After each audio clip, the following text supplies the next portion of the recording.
What's up mga kamoto? Welcome to my channel. So yun nga no, nakita nyo naman sa description. Easiest way para magpalit ng rear brake cable ng Honda Click. So para matanggal nyo yung V-shape na fairing sa harap, kailangan nyo tanggal nyo yung dalawang tornilyo na yan, yung tinuturo ko.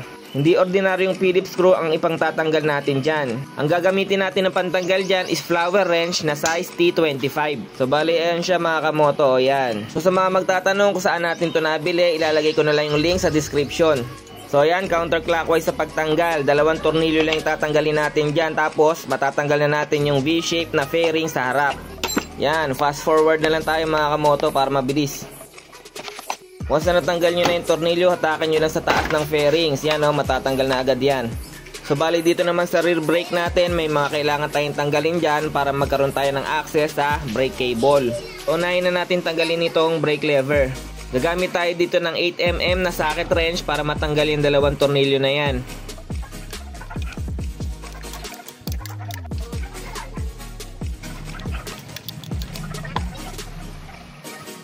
After nyo matanggal yung dalawang bolt sa ilalim, dito naman tayo sa taas. Gamit tayo dito ng Phillips screw. Once na natanggal nyo na yan, pwede nyo nang hugutin yung brake lever. So dito yung next na tatanggalin natin is yung parking brake. Gagamit tayo dito ng flat screw para matanggal natin yung paletter C na lock na yan. So hindi ko na pinakita sa inyo kung paano pagtanggal, pero madali lang naman yan tanggalin, singkwatin nyo lang. Once na natanggal nyo na, pindutin nyo lang sa ilalim para matanggal nyo yung pin. Yan o, hugutin nyo lang yan. Once na nahugot nyo na yan, matatanggal nyo na yung parking brake. Meron din yan spring, kunin nyo, tabi nyo muna para hindi mawala. So next natin tatanggalin yung nasa ilalim, yung may nakalagay na warning sign. Meron yan tornilyo. Yan o. Para matanggal natin yung tornilyo na yan, may kailangan tayong tanggalin na dalawang tornilyo sa fairings. Tornilyo lang ang tatanggalin natin para maibuka natin bahagya. Once na natanggal yung dalawang tornilyo sa fairings yan, magkakaroon na kayo ng access sa taas na tornilyo. So sana nasusundan nyo yung mga sinasabi ko, no? So bali yan, natanggal na natin.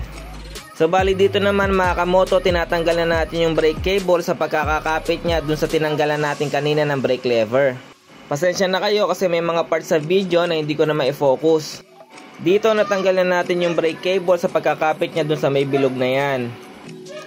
Reason why nga pala kung bakit tayo magpapalit ng brake cable, yung sa akin kasi naputol kung saan tayo nag-a-adjust ng rear brake. Yan, nakikita nyo naman, no? Putol siya. Para maiwasan yung nangyari sa akin na ganyan, linis at lubrication lang mga kamoto para hindi mag-stack up yung brake nut. So bali sa part na to, hinuhugot na natin yung brake cable. Basta sundan nyo lang tong tutorial mga kamoto, hindi kayo maliligaw. Dito gagamit tayo ng 8mm na socket wrench para matanggal siya sa pagkakakapit sa crankcase. So yan, para matanggal nyo yung bakal na clip na yan, ibukan nyo lang, malambot lang naman yan. Yan, kayang-kaya ng kamay nyo, tapos tabi nyo muna. So dito may kailangan pa tayong tanggalin na fairings dyan sa may ilalim ng footboard. Para matanggal yan, gamit kayo ng Phillips screw yan, banda dyan. Na natanggal nyo na, hatak-hatakin nyo lang yung fairings. Meron nga pala yung isang pin na maliit sa ilalim. Di siya tornilyo, maliit na pin lang siya na tinutusok sa gitna para matanggal. So yan, tusukin nyo lang sa gitna yan, matatanggal na yan. So yan, natanggal na natin siya. Ito yung sinasabi ko sa inyo, yung maliit na pin na yan. Once na natanggal nyo na yan, matatanggal nyo na rin yung fairings na yan. Kaya natin tinanggal yung fairings sa ilalim para magkaroon pa tayo ng mas magandang access sa brake cable. Dito kasi natin padadaanan yung bagong brake cable na ikakabit natin. Bago natin tanggalin o hugutin yung lumang cable, lalagyan natin siya ng tali. So bali yung tali na yan yung magsisilbing guide natin sa pag-install ng panibagong brake cable. Malalaman nyo mamaya kung bakit natin siya nilagyan ng tali. So yan mga kamoto, ibuhol nyo lang. Once na nabuhol nyo na, pwede nyo nang baltakin o hatakin yung lumang brake cable. Once na nandyan na yung brake cable nyo, pwede nyo nang hatakin sa may bandang ilalim. Yan, hatakin nyo lang ng hatakin. Once na na-stack siya, huwag nyo pipilitin o huwag nyo pupuwersahin. Check nyo sa taas kung saan siya banda na stack up, tapos tulungan nyo na lang. So yan, dyan siya banda na stack up. Meron kasing clip yan na nag-hold sa mga cable. Ibukan nyo lang bahagya. Yan, tinuturo ko na yon. Ibukan nyo lang yung bahagya para mapalusot nyo yung brake cable. Basta napalusot nyo na sa may clip, hatakin nyo uli sa may bandang ilalim. May stack uli yan, check nyo uli kung saan banda na stack. So yan, nakikita nyo na stack up uli siya sa may isa pang clip. Pwede nyo ring ibuka bahagya yan para makalusot yung brake cable natin. So yan, no. Once na natanggal nyo sa pagkaka-stack up, dire-diretso nyo nang mahuhugot yan. Yan, oh. So ito na yung aftermarket na brake cable natin para sa Honda Click. Lagay ko na lang yung link sa description kung saan ko ito nabili. So yung tinanggal nating tali kanina na nakakabit sa lumang cable, itatali naman natin ngayon dito sa bagong brake cable. Yan ang magiging guide natin sa pag-install o paghatak ng bagong brake cable. Bago natin i-install mga kamoto, much better na lagyan natin siya ng lubricant sa loob. Yung lubricant ko, mantika lang yan. Kung meron kayong syringe, i-inject nyo lang sa loob. Maganda to para mas mapahaba pa natin yung buhay ng brake cable, hindi siya agad kalawangin o magputol-putol. Yan, injikan nyo lang sa loob. Pagka napansin nyo tumulo na sa may kabilang dulo, okay na yan. After nyo malagyan ng lubricant, install na natin tong bagong brake cable. So yan o, gayahin nyo lang tong ginagawa ko. Atakin nyo lang yung tali. Sa part na to, may mga lulusutan pa siya dyan. Hindi na kasi siya kita sa camera, pero makakapaan nyo naman yan kung saan niya kailangang lumusot.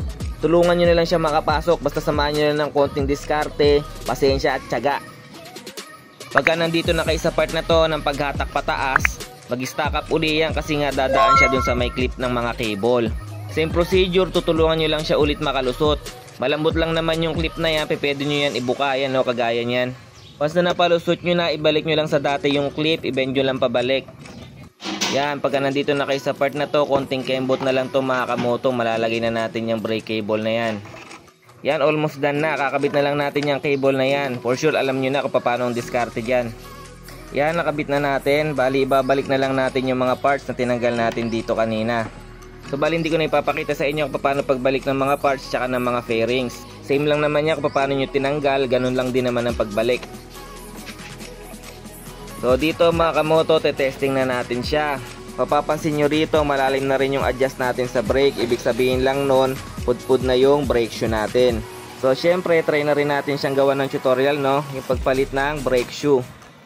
So yun mga kamoto, hanggang dito na lang tong video na to. Kung may natutunan man kayo, nagustuhan nyo tong video na to, pakihit na lang ng like, share, and subscribe button. Damay na rin yung notification button para lagi kayong updated sa mga bago kong uploads.